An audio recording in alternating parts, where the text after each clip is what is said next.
नमस्कार दोस्तों, स्वागत है आपका अपने YouTube चैनल में। और आज का हमारा टॉपिक होने वाला है मोहम्मद गोरी के बारे में। इससे पिछली क्लास में हम महमूद गजनबी और मोहम्मद बिन कासिम के बारे में पढ़ चुके हैं। अगर आपने पिछली वीडियो नहीं देखी, एक बार पिछली वीडियो देखो। क्लियर है? अब उसमें शुरू कर लेते हैं अपना मोहम्मद गोरी के बारे में। इससे जितने भी क्वेश्चन बनते हैं या मोहम्मद गोरी का भारत पर आने का क्या उद्देश्य था। क्लियर है? शुरू कर लेते हैं पहले क्वेश्चन में जो दिया गया है। निम्नलिखित में से किसे भारत में मुस्लिम या तुर्की सत्ता का संस्थापक माना जाता है? बहुत महत्वपूर्ण क्वेश्चन है कि भारत में मुस्लिम सत्ता का संस्थापक कौन है। तो इसका आंसर होता है मोहम्मद गोरी। मोहम्मद गोरी भारत में मुस्लिम या तुर्की सत्ता का संस्थापक माना गया है, जबकि भारत पर आक्रमण करने वाला पहला तुर्क शासक सुबुक्तगीन था, जबकि भारत पर आक्रमण करने वाला द्वितीय तुर्क शासक अगर आए तो महमूद गजनबी था। लेकिन यहां पूछा संस्थापक, तो संस्थापक कौन था? मोहम्मद गोरी था। क्लियर है? अगर पूछा जाए मोहम्मद गोरी का भारत पर आक्रमण करने का उद्देश्य क्या है या उद्देश्य क्या था, तो इसका उद्देश्य याद रखना बहुत महत्वपूर्ण है। साम्राज्य विस्तार करना। क्लियर है? इससे पहले जो आक्रमण हुए हैं मोहम्मद बिन कासिम द्वारा, जो अरबों का आक्रमण हुआ है, और महमूद गजनबी जो पहला या दूसरा तुर्क आक्रमण हुआ था। क्लियर है? इनका जो उद्देश्य था पहले और दूसरे आक्रमणकारियों का, इनका जो उद्देश्य था सिर्फ भारत में धन प्राप्त करना और इस्लाम धर्म का प्रचार करना था, जबकि मोहम्मद गोरी का जो मेन उद्देश्य था साम्राज्य विस्तार करना था। क्लियर है? ये चीजें आप याद रखना कि मोहम्मद गोरी का जो उद्देश्य था साम्राज्य विस्तार करना, जबकि मोहम्मद बिन कासिम जो अरब था और महमूद गजनबी जो तुर्क था, इनका मेन उद्देश्य क्या था? तो याद रखना धन प्राप्त करना और इस्लाम धर्म का प्रचार करना। इन दोनों का उद्देश्य भारत में स्थापित होने का नहीं था। भारत में स्थापित होने का जो उद्देश्य था वो मोहम्मद गोरी का था। क्लियर है? उसके बाद देखते हैं नेक्स्ट आगे जो क्वेश्चन दिया गया है। मोहम्मद गोरी ने भारत पर किस प्रांत पर सर्वप्रथम आक्रमण किया था? बहुत महत्वपूर्ण क्वेश्चन है कि मोहम्मद गोरी ने भारत के किस प्रांत पे सबसे पहले आक्रमण किया था। तो सबसे पहले जो आक्रमण किया गया था मुल्तान पर किया गया था। उस समय मुल्तान को स्वर्ण नगरी के नाम से जाना जाता है, जो वर्तमान में मिट्टी के बर्तन के लिए प्रसिद्ध है। अगर बात कर लेते आक्रमण कब किया था, तो याद रखना 1175 में यह आक्रमण किया गया था। क्लियर है? तो मोहम्मद गोरी ने भारत पर पहला आक्रमण कब किया था, तो कहना 1175 में। कहां पर किया था? तो मुल्तान पर किया था। क्लियर है? उसके बाद देखते हैं नेक्स्ट अगला क्वेश्चन। निम्नलिखित में से मोहम्मद गोरी किस वंश का शासक था? बहुत इंपॉर्टेंट है, कहा गया गुलाम, तुर्क, ससवनी या सैयद वंश। तो मोहम्मद गोरी किस वंश का शासक था? तो याद रखना मोहम्मद गोरी ससवनी वंश का शासक था। क्लियर है? जबकि बात कर लेते हैं गुलाम वंश का संस्थापक कुतुबुद्दीन ऐबक था, जबकि तुगलक वंश का गयासुद्दीन तुगलक और सैयद वंश का खिज्र खान। क्लियर है? सैयद वंश भारतीय इतिहास का एकमात्र शिया वंश है। ये याद रखना, जब अगली क्लास में आएगा तब सैयद वंश के बारे में विस्तार पूर्वक चर्चा करेंगे। क्लियर है? तो इसमें याद रखना कि मोहम्मद गोरी किस वंश का था, तो इसका क्या आंसर है? ससवनी वंश का था। जबकि उद्देश्य क्या था इसका? साम्राज्य विस्तार करना। क्लियर है? उसके बाद नेक्स्ट जो मोहम्मद गोरी के बारे में आपको याद रखना है, एक दो चीजें याद रखना। किसने कौन सी उपाधि धारण की थी? तो मोहम्मद गोरी द्वारा सुल्तान की उपाधि धारण की गई थी, और इससे अलग एक उपाधि आदि बहुत महत्वपूर्ण है, मोइजुद्दीन। ये दो उपाधि मोहम्मद गोरी द्वारा ग्रहण की गई थी। क्लियर है? और किस वंश का था? तो याद रखना ससवनी वंश का था। उसके बाद देखते हैं नेक्स्ट अगला नेक्स्ट पॉइंट जो दिया गया है, मोहम्मद गोरी का पूरा नाम क्या था? बहुत महत्वपूर्ण है। इसमें मोहम्मद गोरी का पूरा नाम पूछा गया है। जलालुद्दीन मोहम्मद गोरी, शमसुद्दीन मोहम्मद गोरी, गयासुद्दीन मोहम्मद गोरी या शहाबुद्दीन मोहम्मद गोरी। तो इसका जो पूरा नाम था याद रखना शहाबुद्दीन मोहम्मद गोरी मोहम्मद गोरी का वास्तविक नाम था। क्लियर है। जबकि इसकी उपाधि की बात करते हैं तो सुल्तान और मुइजुद्दीन दो इसकी उपाधि थी। क्वेश्चन बने हैं, सब एग्जाम में आए हुए हैं, आप सब नाम को याद रखना। उसके बाद देखते हैं नेक्स्ट अगला पेज जो दिया गया है, तबकात ए नासरी पुस्तक, बहुत महत्वपूर्ण पुस्तक है। तबकात ए नासरी पुस्तक के लेखक दिए गए हैं आमिर खुसरो, बी स्मिथ, बदायूनी या मिनहाज उस या मिनहाज उल सिराज नाम है जो इसका संस्थापक है, जो इसके लेखक है, नाम याद रखना। तबकात ए नासरी पुस्तक किसके द्वारा लिखी गई है? मिनहाज उल सिराज द्वारा लिखी गई है। अगर भाषा पूछी जाए कौन सी भाषा में है तो ये याद रखना फारसी भाषा में। तो तबकात ए नासरी किस भाषा में है तो याद रखना फारसी, और किसके द्वारा लिखी गई है तो याद रखना मिनहाजुल सिराज द्वारा लिखी गई है।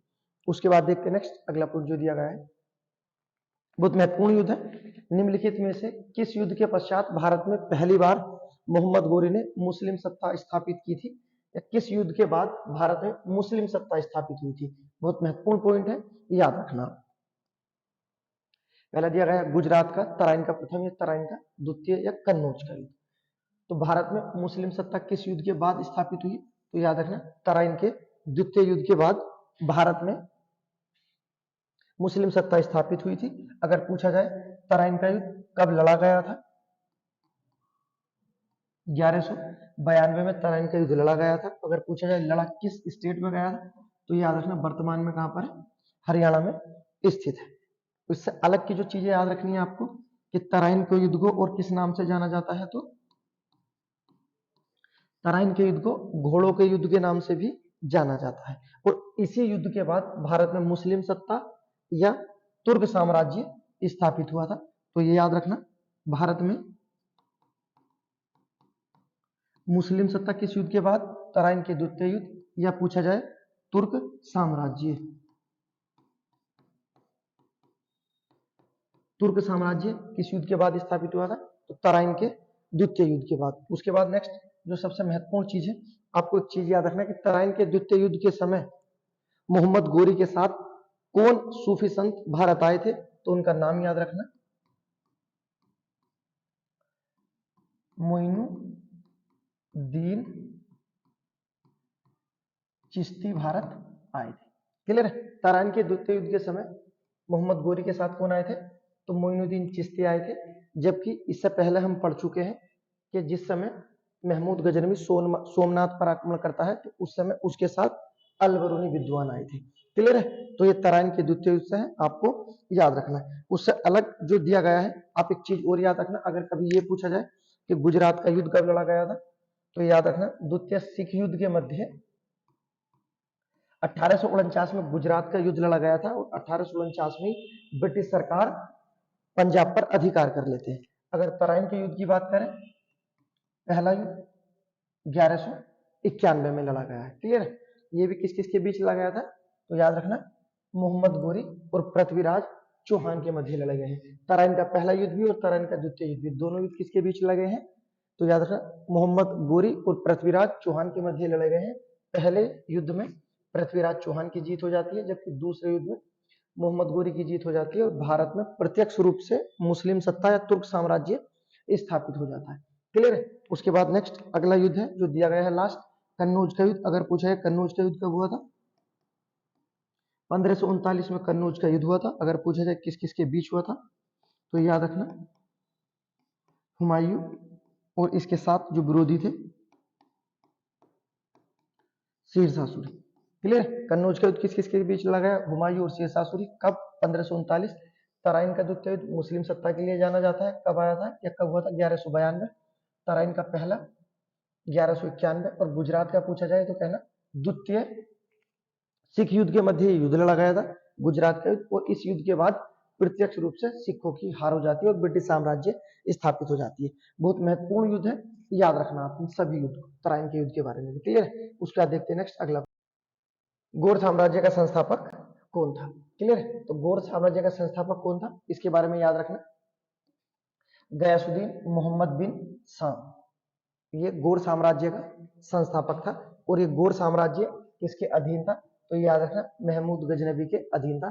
जिस समय महमूद गजनबी शासक था तो महमूद गजनबी गौर साम्राज्य से टैक्स या कर लिया करता था। क्लियर है? तो याद रखना ये जो गौर साम्राज्य किसके अधीन था? महमूद गजनबी के। उसके बाद देखते हैं नेक्स्ट अगला क्वेश्चन,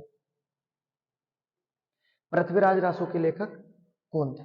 बहुत महत्वपूर्ण पुस्तक है, ठीक है, ये आपको याद रखना है। पृथ्वीराज रासो के लेखक कौन थे?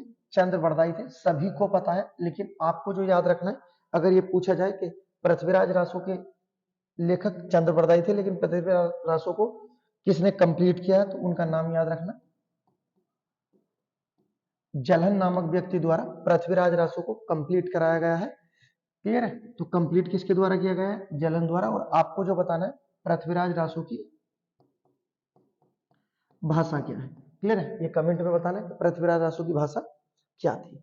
उसके बाद देखते हैं नेक्स्ट आगे जो दिया गया है, भारत में सर्वप्रथम देवी लक्ष्मी की आकृति एवं अरबी लेख से निर्मित सिक्के किसने चलवाए थे, या ऐसे सिक्के किसने चलाए थे कि जिसके एक तरफ देवी लक्ष्मी की आकृति और दूसरी तरफ अरबी भाषा में कलमा लिखा। क्लियर है? तो इसका आंसर आपका मोहम्मद गोरी द्वारा, मोहम्मद गोरी द्वारा लक्ष्मी की आकृति और कलमे लिखे हुए सिक्के चलाए गए थे। जबकि महमूद गजनबी द्वारा जो सिक्के चलाए गए थे वो कौन सी भाषा में थे? तो वो याद रखना संस्कृत और अरबी भाषा में निर्मित सिक्के थे। तो संस्कृत और अरबी भाषा में निर्मित सिक्के महमूद गजनबी, और जबकि लक्ष्मी और अरबी जो कलमा लिखा था वो सिक्के मोहम्मद गोरी। उसके बाद नेक्स्ट पहला मुस्लिम सिक्का भारत में चलने वाला दिरहम कहां पर चला था? सिंध प्रांत पर चला था। क्लियर? उसके बाद देखते हैं नेक्स्ट आगे, मोहम्मद गोरी के गुजरात आक्रमण के समय गुजरात का शासक कौन था? गुजरात आक्रमण के समय, गुजरात आक्रमण किस समय किया गया था? 1178 में किया गया था। और इस समय गुजरात का जो शासक था वो याद रखना भीम द्वितीय था। और भीम द्वितीय ने मोहम्मद गोरी को बुरी तरह से पराजित किया था। क्लियर है? तो मोहम्मद गोरी किस भारतीय शासक से युद्ध में हारा था? तो कहना भीम द्वितीय से हारा था। जबकि इतिहास में इससे पहले हम भीम प्रथम के बारे में भी पढ़ चुके हैं। भीम प्रथम कौन था? तो याद रखना जिस समय महमूद गजनबी सोमनाथ पर आक्रमण करता है तो उस समय भारत का शासक कौन था? तो उसका आंसर क्या होता है? भीम प्रथम। जबकि मोहम्मद गोरी के आक्रमण के समय भीम द्वितीय शासक है। तो भीम प्रथम और द्वितीय से दोनों से क्लियर चीजें हैं, आप याद रखना। उसके बाद देखते हैं नेक्स्ट आगे जो दिया गया है, निम्नलिखित में से किस तुर्क शासक ने मोइजुद्दीन की उपाधि धारण की थी? इसके बारे में हम बात कर चुके हैं कि मोइजुद्दीन के नाम से किसे जाना जाता है, या उपाधि किसकी थी? तो मोहम्मद गोरी थी। जबकि पहला सुल्तान की उपाधि जो धारण करता है महमूद गजनबी। उसके बाद आपको याद रखना है द्वितीय हातिम ताई किसे कहा जाता है, या कुरान खां कुतुबुद्दीन ऐबक को। उसके बाद देखते हैं नेक्स्ट आगे जो क्वेश्चन दिया गया है, मोहम्मद गोरी किस दर्रे से होता हुआ मुल्तान और कच्छ पहुंचा था? पहला आक्रमण इसका मुल्तान पर ही था 1175 में। उसके बाद दूसरा आक्रमण 1178 में गुजरात पर होता है।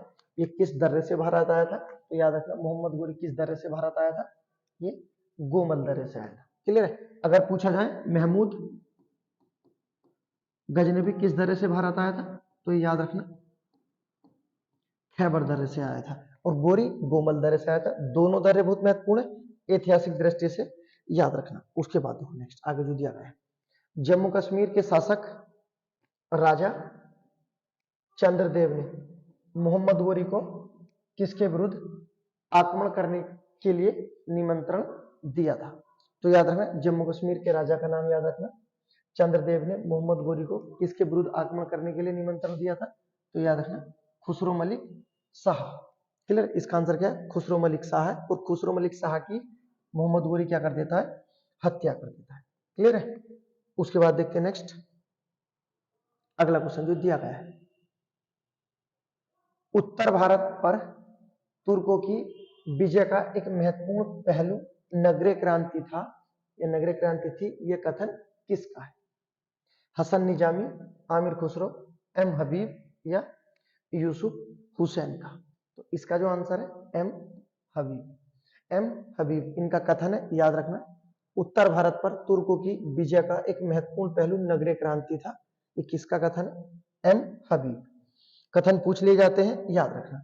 उसके बाद मोहम्मद गोरी के कन्नौज पर आक्रमण के समय वहां पर किस वंश का शासन था? क्लियर है? तो वहां पर किसका शासन था? गेहड़वालों का शासक था, और गेहड़वाल शासक आपका चंद्रदेव था। उसके बाद देखते हैं नेक्स्ट आगे जो दिया गया है। मोहम्मद गोरी के शासनकाल में बिहार और बंगाल को जीतने वाला तुर्क सेनापति कौन था? अर्थात मोहम्मद गोरी के सेनापति का नाम पूछा है जिसके द्वारा बिहार और बंगाल को जीता गया। देखिए, कुतुबुद्दीन ऐबक और बख्तियार खिलजी दोनों ही मोहम्मद गोरी के सेनापति है, लेकिन इसका जो आंसर है किसके द्वारा बंगाल और बिहार को जीता गया था, तो याद रखना बख्तियार खिलजी। और ये बख्तियार खिलजी होगा जो आगे चल के नालंदा विश्वविद्यालय को पूरी तरह से ध्वस्त कर देगा। क्लियर है? उसके बाद देखते हैं नेक्स्ट आगे जो दिया गया है। बख्तियार खिलजी के बंगाल पर आक्रमण के समय वहां का शासक कौन था? बहुत महत्वपूर्ण क्वेश्चन है। जिस समय बख्तियार खिलजी बंगाल पर आक्रमण करता है तो उस समय बंगाल का शासक कौन था? उस समय बंगाल का शासक लक्ष्मण सेन था। क्लियर है? और एक किस वंश का था लक्ष्मण सेन? तो याद रखना सेन वंश का था। और सेन वंश बंगाल पर अंतिम हिंदू वंश है। तो याद रखना बंगाल पर अंतिम हिंदू वंश कौन था? सेन वंश, जिसका संस्थापक कौन था? सामंत सेन इस वंश का संस्थापक था। जबकि इसके सबसे प्रसिद्ध जो शासक है उनका नाम याद रखना लक्ष्मण सेन। क्लियर है? लक्ष्मण सेन के दरबार में कौन रहते थे? बहुत प्रसिद्ध विद्वान है जयदेव। और जयदेव की जो रचना है गीत गोविंद। गीत गोविंद किसकी रचना है? जयदेव। किसके दरबार में रहते थे? तो याद रखना लक्ष्मण सेन। क्लियर है? उसके बाद नेक्स्ट सेन वंश से जो सबसे महत्वपूर्ण चीजें आपको याद रखनी है, हिंदी में अभिलेख लिखवाने वाला भारतीय इतिहास का पहला वंश कौन सा है? सेन वंश है। क्लियर है? तो ये चीजें याद रखना। सेन वंश के बारे में जो दिया गया है कि बख्तियार खिलजी के आक्रमण के समय बंगाल पे कौन सा वंश था, तो कहना सेन वंश। अगर शासक पूछा जाए लक्ष्मण सेन, और लक्ष्मण सेन के दरबार में जयदेव रहते थे। गीत गोविंद इनके द्वारा लिखी गई है और सेन वंश द्वारा हिंदी में अभिलेख उत्कृष्ट कराए गए थे। क्लियर है?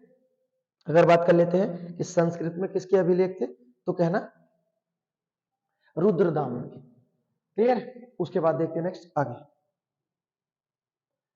सन 1202 ईस्वी में बिहार में स्थित नालंदा विश्वविद्यालय को किसने नष्ट कर दिया था? तो ये मोहम्मद गोरी का सेनापति था। इसके बारे में हम बात कर चुके हैं कि बख्तियार खिलजी ने नालंदा विश्वविद्यालय को ध्वस्त कर दिया था और जो लाइब्रेरी थी उसमें आग लगा दी थी। क्लियर है? उसके बारे में याद रखना कि नालंदा विश्वविद्यालय किसके द्वारा बनाया गया था, तो कहना गुप्त शासक कुमार गुप्त द्वारा। नालंदा विश्वविद्यालय किसके द्वारा बनाया गया था? कुमार गुप्त द्वारा। कुमार गुप्त द्वारा कार्तिकेय आकार की मुद्रा चलाई गई थी। क्लियर? और नालंदा विश्वविद्यालय वर्तमान में भारत की पहली यूनिवर्सिटी है। क्लियर है? चीजें याद रखना। उसके बाद देखते हैं नेक्स्ट आगे जो दिया गया है। किस युद्ध में मोहम्मद गोरी ने कुतुबुद्दीन ऐबक की वीरता से प्रभावित होकर उसे अपने भारतीय प्रदेशों का सूबेदार नियुक्त कर दिया? सूबेदार आएगा या याद रखना इक्तादार। क्लियर है? सूबेदार नियुक्त कर दिया, इक्तेदार नियुक्त कर दिया था। क्लियर है? तो याद रखना तराइन के द्वितीय युद्ध के बाद मोहम्मद गोरी ने जीतने के बाद कुतुबुद्दीन ऐबक को यहाँ का इक्तेदार या सूबेदार नियुक्त कर दिया था। क्लियर है? तराइन के युद्ध के बारे में हम बात कर चुके हैं। 1192 घोड़ों के युद्ध के नाम से जाना जाता है। मोइनुद्दीन चिश्ती इसी आक्रमण के समय भारत आए थे। क्लियर? तराइन का पहला युद्ध, तो याद रखना पहले युद्ध में पृथ्वीराज चौहान जीत जाते हैं जबकि दूसरे में हार जाते हैं, और इस युद्ध में दूसरे युद्ध में भारत में मुस्लिम सत्ता स्थापित हो जाती है। पानीपत के युद्ध में, जो पानीपत का युद्ध था उसके बारे में भी याद रखना। पानीपत के युद्ध के बाद भारत में मुगल पूरी तरह से स्थापित हो जाएंगे। क्लियर? तो युद्ध के बारे में जानकारी याद रखना। उसके बाद देखते हैं नेक्स्ट आगे जो क्वेश्चन दिया गया है। पृथ्वीराज चौहान के विरुद्ध लड़ने के लिए किस राजपूत शासक ने मोहम्मद गोरी को आमंत्रित किया था? बहुत महत्वपूर्ण है। पृथ्वीराज चौहान के विरुद्ध लड़ने के लिए जो तराइन का दूसरा युद्ध था, उसमें किस व्यक्ति ने, किस राजपूत शासक ने आमंत्रित किया था? तो उसका आंसर है जयचंद। जयचंद द्वारा अपनी सेना दे दी गई थी मोहम्मद गोरी को, और अपनी पूरी सेना दे दी गई थी जो पृथ्वीराज चौहान के विरुद्ध लड़ी थी, और इस युद्ध में मोहम्मद गोरी की जीत हो जाती है। क्लियर है? तो किस व्यक्ति द्वारा आमंत्रित किया गया था? जयचंद द्वारा। क्योंकि पृथ्वीराज चौहान जयचंद की जो पुत्री थी संयोगिता, उसे स्वयंवर से उठाकर ले जाते हैं, जिस कारण जयचंद नाराज हो जाता है और ये लास्ट में जाकर मोहम्मद गोरी का साथ देता है। उसके बाद देखते हैं नेक्स्ट आगे जो दिया गया है, मोहम्मद गोरी का अंतिम आक्रमण किसके विरुद्ध था? बहुत महत्वपूर्ण क्वेश्चन है, याद रखना आपको कि मोहम्मद गोरी का अंतिम आक्रमण किसके विरुद्ध था। तो ये 1206 में आक्रमण हुआ था, और किसके विरुद्ध था? ये खोखरो जाति के विरुद्ध था। और इसी आक्रमण के दौरान मोहम्मद गोरी की क्या हो जाती है? याद रखना, हत्या हो जाती है और मोहम्मद गोरी मर जाता है। क्लियर है? उसके बाद देखते हैं नेक्स्ट अगला क्वेश्चन जो दिया गया है, भारतीय राजा पृथ्वीराज चौहान को किस अन्य नाम से जाना जाता है? क्लियर है? तो याद रखना, इन्हें जाना जाता है पृथ्वीराज तृतीय नाम से। पृथ्वीराज तृतीय नाम से किसे जाना जाता है? पृथ्वीराज चौहान को जाना जाता है। और ये याद रखना पृथ्वीराज चौहान के बारे में कि दिल्ली पर बैठने वाले अंतिम राजा, अंतिम हिंदू राजा पृथ्वीराज चौहान। अगर पूछा जाए दिल्ली पर बैठने वाला अंतिम हिंदू व्यक्ति, तो याद रखना हेमू था। दोनों क्वेश्चन याद रखना कि दिल्ली पर बैठने वाला अंतिम व्यक्ति तो हेमू, और अंतिम राजा दिल्ली पर बैठने वाला तो पृथ्वीराज चौहान थे। क्लियर है? उसके बाद देखते हैं नेक्स्ट आगे जो दिया गया है, निम्नलिखित में से कौन सी उपाधि मोहम्मद गोरी ने धारण की थी? उपाधि से क्वेश्चन है, गलत आपका होगा नहीं, ये क्लियर है बिल्कुल कि मोहम्मद गोरी द्वारा कौन सी उपाधि धारण की गई थी। तो याद रखना सुल्तान की उपाधि इसके द्वारा धारण की गई थी, इससे अलग मोइजुद्दीन की उपाधि है। उसके बाद देखते हैं 15 मार्च 1206 ईस्वी को मोहम्मद गोरी की हत्या हो गई। इसके बाद गोरी को कहां दफनाया गया? तो गोरी को जो दफनाया गया था वो याद रखना गजनी के निकट सुहावा नामक स्थान पर दफनाया गया था। अगर ये जगह पूछी जाए सुहावा कहां पर है, तो कहना झेलम नदी के किनारे स्थित है। अर्थात मोहम्मद गोरी का जो मकबरा है वो झेलम नदी के किनारे स्थित है। क्लियर है? तो ये याद रखना, अगर पूछा जाए पृथ्वीराज चौहान का मकबरा कहाँ है, तो इनका मकबरा भी अफगानिस्तान में है, और चंद्रवरदाई का मकबरा भी अफगानिस्तान में है। क्लियर है? ये हमारे पूरे कंप्लीट हो गए मोहम्मद गोरी से क्वेश्चन। अगर वीडियो पसंद आई तो लाइक करें, सब्सक्राइब करें।